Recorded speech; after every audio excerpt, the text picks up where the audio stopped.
एक नुक्ता नीचे हो तो बा बनेगा। एक नुक्ता ऊपर हो तो नून बनेगा। दो नुक्ता नीचे हो तो या बनेगा। दो नुक्ता ऊपर हो तो ता बनेगा। तीन नुक्ता ऊपर हो तो सा बनेगा। चोच हो बगैर नुक्ता हा बनेगा। चोच हो बगैर नुक्ता हा बनेगा।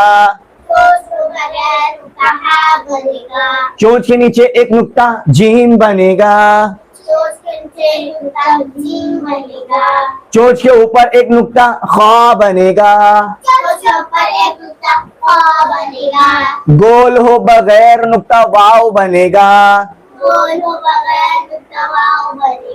गोल हो बगैर नुक्ता वाव बनेगा।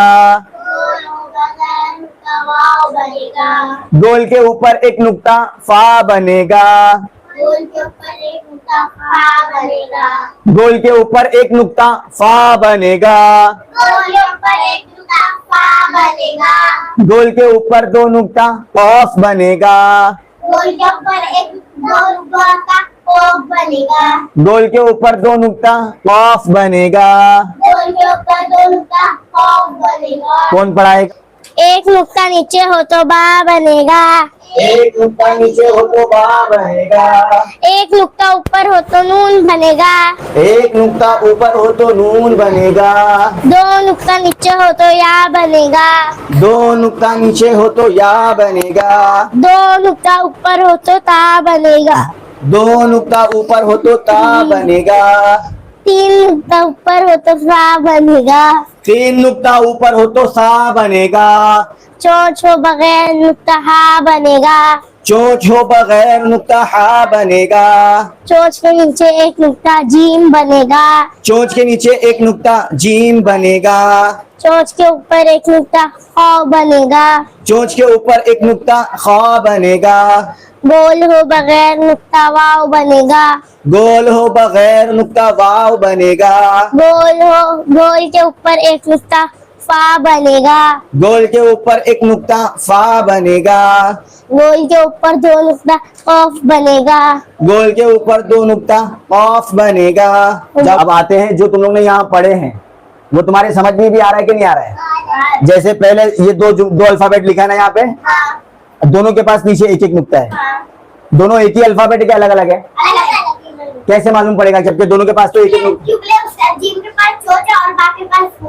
सादा है, बात सादा है, सिर्फ एक लकीर के नीचे एक नुक्ता होता है। ठीक, शाबाश, समझ में आ गई ना बात? इसलिए मैं तुम लोग को पढ़ाता हूँ चोंच के नीचे एक नुक्ता जीम बनेगा। देखो ये चोंच दिख रही है ना, बा के पास कोई चोंच नहीं है, बा सिंपल है, सीधा। कभी ऐसा प्याला बन जाएगा, कैसे मालूम है क्या? बा या ये एक लाइन जितनी भी ना ऊपर वाली पहली लाइन, इसका एक ही निशान होता है बस। कभी ऐसा होगा उसी के नीचे एक नुक्ता बा, एक नुक्ता नून, दो नुक्ता या, दो नुक्ता ऊपर था, तीन नुक्ता ऊपर आ गया था। ये डिजाइन बीच वाली एक ही रहती है। कभी ये डिजाइन ऐसा आ जाएगी, ऐसा, कभी ऊपर नून नीचे एक नुक्ता आ गया बा। बस नुक्तों के खेल से समझना पड़ेगा कि ये कौन सा अल्फाबेट बन गया, बा ता था जीम हा।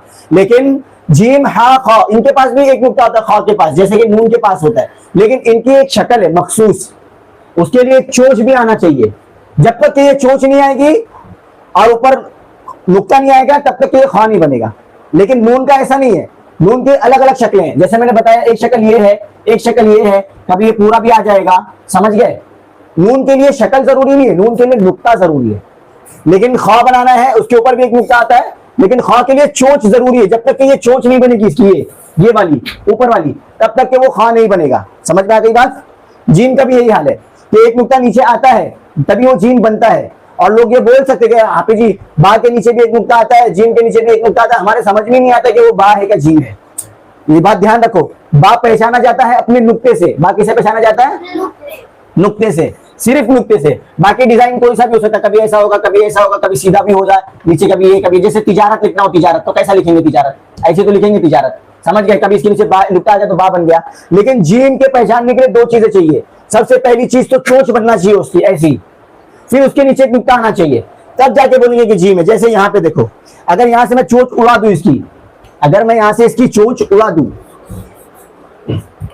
अब क्या बन गया बताओ? बा बन गया। जीम के लिए चोंच होना जरूरी, ध्यान रखना हमेशा ये बात। और चोंच शुरू में जब आएगी तो ऐसी होगी, शुरू में जब आएगी तो ऐसी होगी, लेकिन अगर बीच में आ जाए तो कहीं, मैंने देखो कहीं बीच में आ जाए तो ऐसी होगी, ये जैसी ये है ऐसी होगी चोंच। तो अब ये जितने भी मैंने लिखे ना उस हिसाब से ही लिखे, एक एक नुक्ता जिनके ऊपर आता है और वो अलग अलग अल्फाबेट होते हैं, जैसे दो नुक्ता, ये दोनों अलग अलग अल्फाबेट है, कौन से है वो तुम लोग बताओगे, समझ गए? यहाँ देखो इसके ऊपर भी एक नुक्ता आता है, इसके ऊपर भी एक नुक्ता आता है, इसके ऊपर भी एक नुक्ता आता है, लेकिन तीनों भी अलग अलग अल्फाबेट है, कौन से है वो तुम लोग बताओगे। यहाँ देखो दो नुक्ते वाले, एक दो नुक्ता, कौन अलग अलग अल्फाबेट है तीनों भी, कौन से वो तुम लोग बताओगे। समझ गए? शुरू करें, गेम शुरू करें। दिला वाला तो हमको मालूम हो गया, दोनों के नीचे एक एक नुक्ता है, लेकिन एक फर्क है, पहले वाले के पास चोंच है, जिससे हमें पता चल गया ये कौन सा हरफ है, जीम है, और दूसरा वाला बा है। दूसरे वाले डब्बे में भी देखो कितने अल्फाबेट है, पहले मुझे ये बताओ कितने अल्फाबेट है? दो। दोनों के पास एक एक नुक्ता है, कहां पे है? ऊपर है, दोनों के पास एक एक नुक्ता ही है और दोनों का भी ऊपर है नुक्ता, लेकिन एक के पास चोंच है, तो वो क्या बन गया? चोंच के ऊपर एक नुक्ता खा बनेगा, तो क्या बन गया? पहला वाला खा बन गया, दूसरा वाला क्या है? नून, क्योंकि एक नुक्ता है और चोंच भी नहीं है। ठीक, तो ये क्या है? ये खो, ध्यान से देखो, खो नून, जीम बा, खो नून। उसके बाद दो अल्फाबेट फिर आए हैं, दो नुक्ते वाले। अब ठीक है, अभी हमने क्या पढ़े थे यहाँ पे? गोल के ऊपर दो नुक्ता, शाबाश। तो मतलब दो नुक्ता इसके पास भी है, दो नुक्ता ता के पास भी है, लेकिन ता के लिए दो नुक्ता जरूरी है, बाकी और कुछ नीचे जो उसके ऊपर होता है उससे पहचाना नहीं जाता, वो दो नुक्ते से पहचाना जाता है। लेकिन कॉफ को अगर पहचानना है तो उसको दो नुक्तों के साथ साथ गोल भी चाहिए, सर भी, उसका सर भी जो गोल होना चाहिए, समझ गए? तभी वो काफ माना जाएगा। अगर इसका सर हम यहाँ से उड़ा देते हैं, यहाँ से सर उड़ा दिए इसका और सिर्फ ऐसे ही रहने देते हैं, तो अब ये दो नुक्ता आगे तो क्या बन गया? ता बन जाएगा। क्यों? क्योंकि ता अपने नुक्तों से पहचाना जाता है और कॉफ नुक्तों के साथ साथ उसका सर भी गोल होना चाहिए, तब जाके पहचाना जाएगा कि वो कॉफ है। समझ गया? तो क्या है ये? कॉफ। और ये क्या है? ता। वापस से बोलो, फिर से बोलो, यहाँ से फिर बोलो, आगे जितना बोलो उतना करो, जितना बोला उतना करो, फिर से बोलो, फिर बोलो, फिर से बोलो, शाबाश। अब यहाँ पे दो अल्फाबेट लिखे और दोनों वो अल्फाबेट है जिसके ऊपर खास ध्यान रखना, ये पहचान जरूरी है। दोनों अल्फाबेट ऐसे जिनके ऊपर तीन नुक्ते हैं, ठीक है? एक क्या है? सा, पहला वाला, दूसरा वाला क्या है? शीन। तुमको ये कैसे मालूम पड़ा कि पहला वाला सा है दूसरा वाला शीन है? दोनों के पास तीन नुक्ता है, शीन के पास अलग है, क्योंकि शीन जब नहीं, जब कभी शीन बीच में आता है, अरे सा छोटा दिख रहा है, शीन का पूरा तीन ऐसा बन के आ गया तो इसलिए तुम समझ गया शीन है। कभी कभी शीन छोटा आता है, जैसे मुझे लिखना हो शख्स, एक शख्स, एक शख्स है ना, तो कैसे लिखूंगा मैं? ऐसे लिखूंगा, एक शख्स, एक शख्स, एक शख्स। तो अब उसका बड़ा वाला तो खत्म हो गया है ना, अब ये छोटा बन गया। अब इसके शुरू में मैं सा भी लगा देता हूं। चलो अब बताओ कैसे पहचानोगे कि सा कौन सा है और शीन कौन सा है? क्योंकि उसका बड़ा हो, बड़ा नहीं है। किसका बड़ा नहीं है? शीन के पास जो बड़ा है नहीं, पहचान उसकी वो नहीं है। दोनों के पास तीन तीन नुक्ते आते हैं, एक फर्क दोनों में, लेकिन सा के लिए एक प्याला चाहिए, सा के लिए एक प्याला चाहिए, बस एक प्याला चाहिए, समझ गए? लेकिन शीन बनाना हो तो उसके लिए दो प्याला चाहिए, उसके लिए तशदीद के जैसा दो प्याला चाहिए। अगर दो प्याला नहीं है, एक ही प्याला है, दो प्याला नहीं है, एक ही प्याला और तीन नुक्ता है, तो मतलब वो क्या है? सा है। और दो प्याला है और तीन नुक्ता है तो मतलब वो क्या है? शीन है। ये दोनों इसकी पहचान है, समझ गए? क्या पहचान है शीन और सा की? बात समझ में आई? हाँ, एक प्याला होगा और तीन नुक्ता होगा तो सा, सा, सा। एक प्याला तीन नुक्ता सा, दो प्याला तीन नुक्ता शीन, दो प्याला तीन नुक्ता शीन। तो अब ये बताओ क्या क्या है? यहां से ये पहला प्याला यहां खत्म हो जा रहा है, ठीक है? उसके बाद ये पूरा शीन है, तो सा पहले है और शीन बाद में है। सा शीन, सा शीन, सा शीन, सा शीन, सा शीन। ठीक, अब आगे से दो तीन हमने दो अल्फाबेट वाले कर ली ना, अब आगे से हम ऐसे अल्फाबेट करने वाले हैं, तीन अल्फाबेट होंगे और तीनों के पास एक एक नुक्ता होगा ऊपर, लेकिन तीनों भी अपने नुक्तों और अपने चेहरों से पहचाने जाते हैं, समझ गए? पहला वाले के पास क्या, पहला वाला कौन सा है? ख है। ख कैसे पहचाना जाता है? चोंच हो और एक नुक्ता हो तब ख होता है। अगर बगैर चोंच के नुक्ता आएगा तो नून बन जाएगा, बगैर चोंच के नुक्ता आए तो नून बन जाएगा।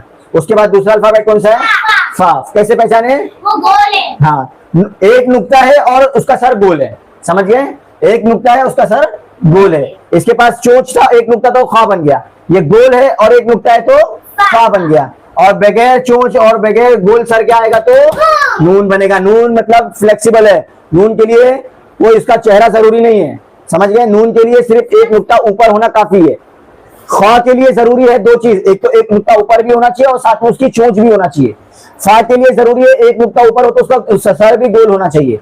और नून के लिए ये सब कोई जरूरी नहीं है। नून कभी ऐसा भी आ जाएगा, इसके अंदर घुस के आ जाएगा, कभी नून इसके अंदर आ जाएगा, कभी ये निशानियां जो है ये सब जो दिख रहा है डिजाइन, बस एक नुक्ता ऊपर लगा तो नून बन गया, एक नुक्ता ऊपर लगा तो नून बन गया। ये दो नुक्ता यहाँ से हटाओ, एक नुक्ता लगा तो नून बन गया, या पूरी नून की पूरी शक्ल लिख दो तो भी नून बन गया। नून फ्लेक्सिबल। नून के लिए कोई जरूरी नहीं है कि उसका चेहरा पूरा गोल ऐसा बना के लाओ, चांद के जैसा आधा चांद फिर नुक्ता लगाओगे तो ही नून बनेगा, नहीं, समझ गए? ख और फा के लिए जरूरी है, ख के लिए चोंच जरूरी है, फा के लिए गोल जरूरी है, गोल सर। बात समझ आ गई ना? तो ये बताओ वापस से क्या है ये? फिर से बोलो, फिर से बोलो, फिर से बोलो, फिर से बोलो। शाबाश। या कफ ता। या के नीचे कितना नुक्ता है?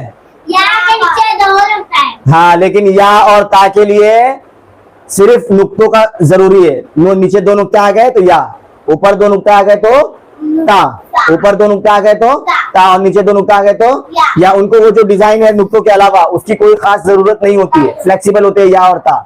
ये जितने ऊपर लिखे ना, बा, नून, या, ता, सा, इनको उनके जिस्म की जरूरत नहीं होती, इनको उनके नुक्तों की जरूरत होती है, समझ गए?